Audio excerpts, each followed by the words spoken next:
Morrissey claims he has been gagged over the release of his album Bonfire of the Teenagers, which he recorded between 2020 and 2021.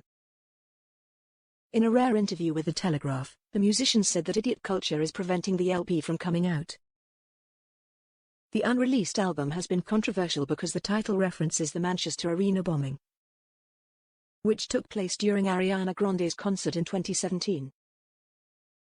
The tragic incident resulted in 22 deaths and galvanized the city of Manchester, who claimed Oasis' song Don't Look Back in Anger as their anthem. The Manchester Arena bombing was on 9/11, Morrissey told The Telegraph. But, in this sad country of ours, to understand the full meaning of the attack is to be guilty. And this is why the Don't Look Back in Anger command always struck me as derisive and not at all words of social harmony. He added, once you edit yourself or self-censor, then the idiots have won. There is no arts media anymore in England, therefore there's no one to whom I can sit and talk about this. The fact is, genuine artists in England are now being held hostage by people who object to any manner of alternative opinion.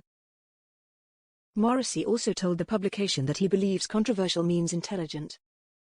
We are still in the grip of idiot culture, it's everywhere you look, he said.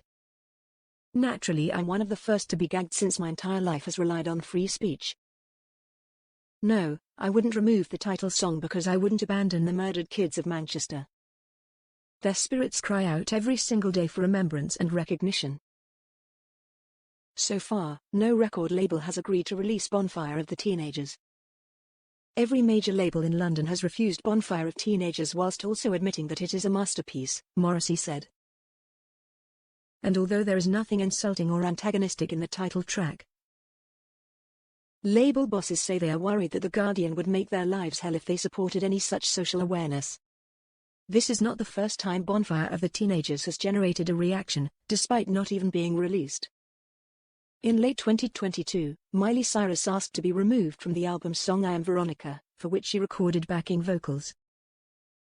Morrissey claimed the singer wanted to be taken off the song due to a conflict within his private circle. In truth, Miley has backed off for reasons unconnected to me, having had a major clash with a key figure in the circle, Morrissey wrote on his website at the time. I cannot give any details about the private fight because it is private, after all. First announced back in May 2021, Bonfire of Teenagers was supposed to be released through BMG before that label dropped Morrissey in November 2020. The worst year of my life concludes with the best album of my life, Morrissey wrote of the release, adding that he was unsigned and that the album is available to the highest or lowest bidder. That October, Morrissey proclaimed that Bonfire of Teenagers found a home at Capitol Records, and that the album would feature an all-star guest list that included Red Hot Chili Peppers' Chad Smith and Flea, Iggy Pop, Andrew Watt, Josh Klinghoffer, and Cyrus. Following Cyrus' departure from the album, Morrissey confirmed he had voluntarily withdrawn from any association with Capitol Records. Earlier this year, Morrissey said he bought back the rights to 2 of his albums from Capitol.